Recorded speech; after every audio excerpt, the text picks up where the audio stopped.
everybody, what is going on? I am Maximus Rex, and this is Big Baby Reviews. Check out my comic books, Big Baby and STARCRASHER at KINGCOMICS.CA. Today is Joe Quesada, guys. We're taking a look at Ash number 5, cover dated September 1995. We get a wraparound cover once again on this issue, and actually we get two. I'll get to that in a little bit. But you probably noticed that this is definitely not artwork by Joe Quesada. It's actually by Greg and Tim Hildebrandt, the Hildebrandt brothers. I don't know that much about them other than they're painterly. They did a lot of fantasy illustration, and the one thing I kind of remember them most from is one of the Marvel Masterpiece card sets that they did in the 90s, and this book here. They're kind of artistic guest stars in this issue, I guess. You could call it, where they introduce their first creator-owned character, Covenant, and anytime he is depicted in the storyline within this issue, he is painted by the Hildebrandt brothers over kind of a basic layout from Quesada, obviously to keep the storyline consistent. Yeah, so we'll see how successful or not that is when we go through those pages within the book. I said there was a second wraparound cover, so real quick, this is the best way I can kind of show it to you on video here without having to rip anything out, and I really don't want to rip this cover off, open up the staples or anything, so that's as good as it's going to get on the video. Obviously, you can check it out online. So we got Covenant on the right, Ash on the left, and I definitely think that orientation-wise, it's probably one of those 90s things where it's a vertical kind of wraparound splash, double page splash, but I'm not going to be turning it around here. Just gets kind of complicated with this thing being in the way. So let's have a look inside the actual comic book, see what's going on there. So right off the bat, I'm just going to say that not a lot of Ash left after this. We're going to get issue 6 and then a 0 issue, and that's just about it. Ash was a little bit late after the kind of image revolution stuff and, you know, the huge wave of popularity of comic books in the early 90s. Kind of was, again, just after the bubble burst on all of that, so not quite as successful and probably not selling as much as it needed to. So eventually the book is going to be canceled, and Quesada and Palmiotti are actually going to be hired by Marvel, start up Marvel Knights, and eventually that leads to Quesada becoming editor of Marvel, and really one of the guys who was in a pivotal position to, after Marvel files for bankruptcy in the mid-90s, to help revive the Marvel Comics line, basically. So some of the stuff that we're going to see in here, I'll mention Daredevil a lot because that's the next thing they're going to do at Marvel. And I feel like there's some stuff that he's doing in here. I don't know if he's practicing for Daredevil, but maybe new artistic ideas and experimentations that he likes that he's going to transfer over to Daredevil in that first storyline written by Kevin Smith, at least visually, right? So opening shot establishing New York City, obviously. Quesada great at architecture, but I do feel like he probably used photo reference here for this one. You see these decorative elements here. So basically a full bleed splash, but he's starting to add this extra bit of paneling and ornamentation that he was already doing a little bit on Ninjak, but in this issue, he really kind of starts to integrate it a little bit more into the artwork. All right, so we get a double page splash here, but not gratuitous. We've got some insert panels here to keep the story moving along, the plot going. The only gratuitous kind of bit of artwork I would say is with this panel here, purely decorative, not relating to the storyline directly at all in any way, other than the title of the story is Don't Fear the Reaper, and that's what's being represented here. But again, some examples of the kind of interesting panel layouts he's going to be doing. He's done before in Ninjak, he's doing here, and he's going to be doing on Daredevil. And of course, the fact that he's depicting the Reaper here does relate to the title itself, right? That makes sense, but not to the actual storyline. The actor, right, triggered his third form, the burnt, kind of vulnerable version of Ash, or Ashley, right? Ashley being the normal kind of human firefighter, and Ash being the superhero version that he turns into. And for some reason, last issue, the actor was able to trigger the most vulnerable, again, of his transformations here, and he's kind of got the advantage over him. The actor being set up as kind of his main antagonist, but up to this point, we haven't seen a lot of them. Don't know how that's going to pan out with issue 6. And let's not forget, Ash not going to last very long, so I don't know if we're going to get much more of him within this series. Interesting layouts always with Joe Quesada. Again, he's doing slightly more decorative stuff, maybe not so much on this page here, but on this one with the long kind of vertical panels and the rounded off panel at the bottom, which really is, you know, almost like a splash page with panels thrown on top there. A little bit inconsistent with some of the artwork here and there. you know, I've talked about before how Joe Quesada, I think in the series mostly draws just, you know, from you know, artistic memory, if I can call it that, right? Not necessarily using reference all the time, but occasionally he does use reference pictures, and there's a disconnect between when he does and the more kind of cartoony style that's we've got going all throughout the series. And then sometimes there's just inconsistent shots. Like when I see Ashley here, first of all, the face doesn't really seem to work with what's going on in the story. Seems odd that all of a sudden he's got like this almost evil grin going on. Doesn't really work with the dialogue either. And really, if you told me that this was, you know, the same character that we've been seeing all the way throughout of Ashley, I almost wouldn't believe you. So kind of a weird, inconsistent shot of him there. And then boom, we get another double page splash right away. So definitely image style storytelling here, right? I've talked about how, you know, Joe Quesada, Ash was going to be kind of his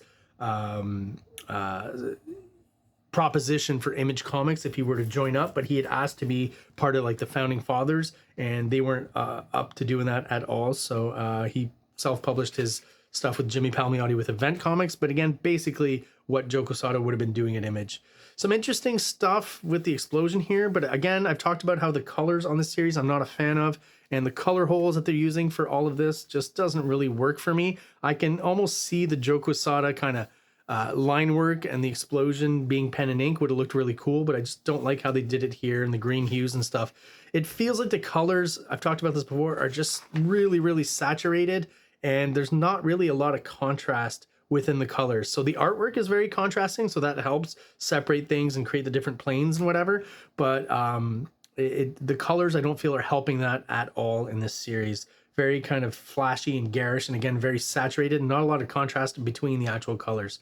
So here's, you know, a double page layout, I guess, not a double page spread, but where you start to see some of these decorative elements that I'm talking about, right? The way he's doing these extra little bits of negative space within the panels here, right? Doing at the top, this kind of stuff over here, which doesn't service the story in any way, but just, I guess, serves to make the pages even more visually interesting. Not that I feel Quesada needs it. He's always been a very good artist and a very exciting artist. Again, that's why I think it kind of works or would have worked if had he published at Image Comics, right? And just interesting stuff, interesting experiments like this here. Not quite sure exactly how well it works, but it's kind of cool where, you know, he breaks up this whole sequence and with an arrow kind of points you down to the reading direction, right? And even with the coloring, there's kind of a slight blur, and everything kind of comes more into focus as we move down into these long diagonal panels here, which I think is just to tell us that this character kind of passed out and is kind of coming back to. So kind of an interesting effect. I think it works pretty well. And again, you know, a lot of vertical image style panels all throughout these two pages here. Another element, the bird, right? The dove flying around here. Doesn't serve any real kind of story purpose, just makes the pages, I guess, a little more interesting. Almost again used as a decorative element, and there's going to be a lot of these in Daredevil. It really feels like proto Daredevil storytelling, right? Again, I don't know if he was necessarily at this point aware that he'd be working on Daredevil, but a lot of the stuff that he experimented with here in later in the Ash series is going to appear layout wise, composition wise in the Daredevil stuff that he's going to do for Marvel Knights. All right, so now we're introduced to Covenant, who's out looking for the Ash character, not Ashley per se, so the different form. I think the artwork, the painted artwork by the Hildebrandts is integrated well enough into the story. You know, he's mostly kind of a bluish purple hue for all of his costume with a, you know, hints of green here and there. And I think it's well integrated enough with the actual artwork. With the colors, though, maybe not so much. There's just kind of an obvious disconnect because of the two vastly different styles and the fact that we've got pen and ink next to a painterly kind of style. So it's kind of fun, but I'm not sure how effective it is really. But it doesn't pull you out of the story too much. It just almost makes him feel like he's more of a ethereal kind of presence, right? There's something different about him and he comes from a different dimension or something. So in that sense, I guess it kind of works.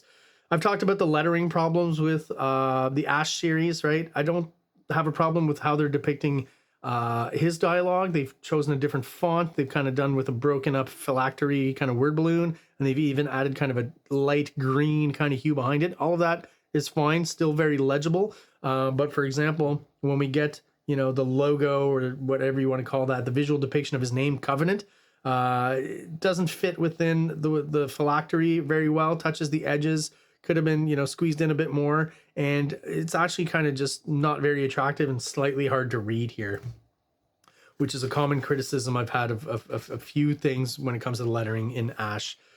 I like this kind of depiction once again of that double border panel that we got before. That was a little more straightforward and rectangular, but here it's kind of broken up and more of an interesting shape. I think that works really well here.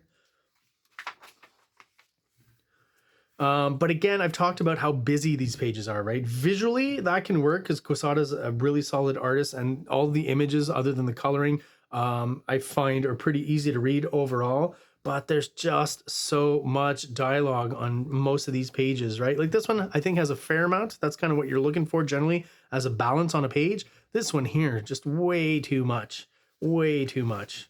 And just makes for really, really busy pages. And visually busy, right? Like your eye almost has an overload when you're going through this kind of stuff.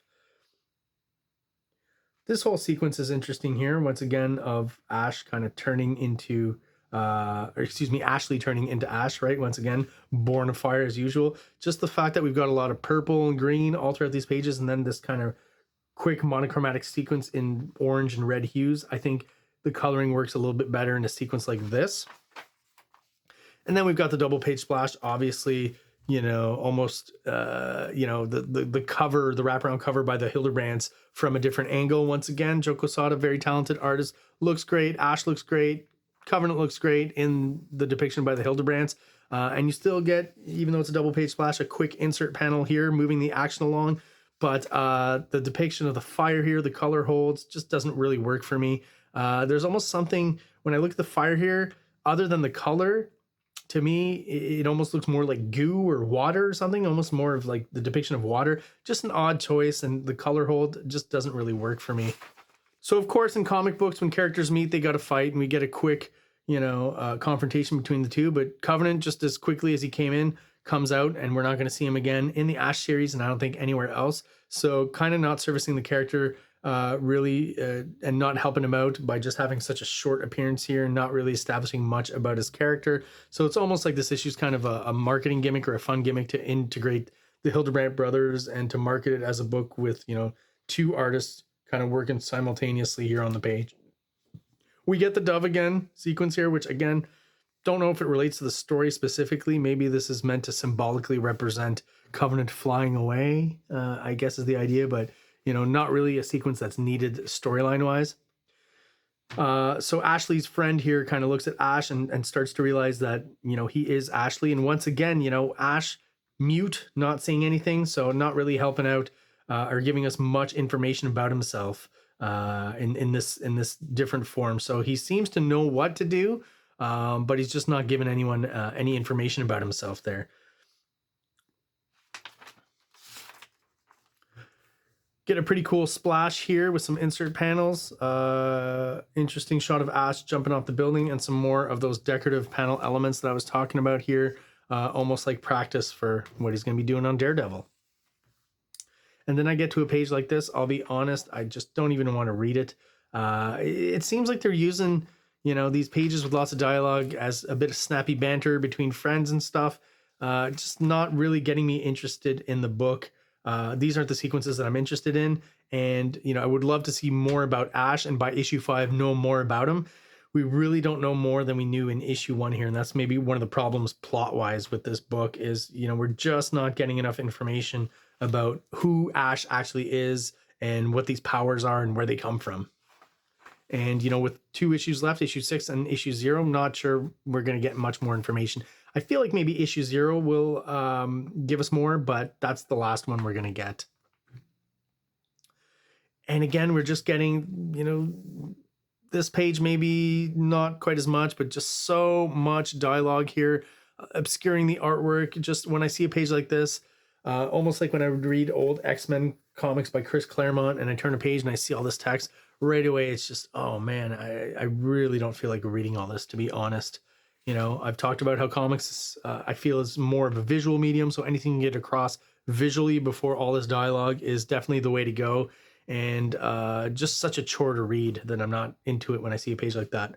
Here's a good page that shows you kind of when Quesada veers more into cartooniness, right? The really big eyes on this character here. Leela, is that her name? Anyways, a girl that Ashley is trying to date. And she finally says yes here, and he's very happy about that. I do like his depiction of the feminine form, though. I think it works well within the cartoony style he's established here. And then the last page, basically another splash establishing the date between the two characters, just broken up into the 9-panel grid. Once again, that symbolic, almost like the dove earlier of, you know, the movement of this 4-leaf clover within the frames. Kind of similar or the same kind of effect as in Forrest Gump at the beginning when you've got that feather kind of floating around and leading your eye to eventually Forrest Gump. So I feel like there's something similar going on here. And that's where this issue leaves us off. So this was, again, interesting to look at. So showing you the process of integrating the HIDERBRANTS artwork into the storyline here. So unfortunately, on that one splash page where he's introduced, look at all this extra decorative work up here and inking on the buildings and stuff that look great, but unfortunately get massively obscured by Covenant over top of this. So a lot of work that was done there just is gone. And it shows you as well just the basic kind of sketch that Quesada was using to kind of guide the HIDERBRANTS as to where things should go. You got some more examples over here and just a few sketches because, again, really he doesn't appear in the book for more than about 5 pages or something like that. And I guess these pictures are included to show you that the HIDERBRANTS use photo reference when it comes to maybe it almost like the color is almost kind of a purplish hue here. And I think mostly used for lighting reference. But yeah, it gives you a little bit of an idea of the process behind the book and how they did this here. And I gotta say, it's kind of fun to see the basic Quesada sketches as opposed to what the HIDERBRANTS did.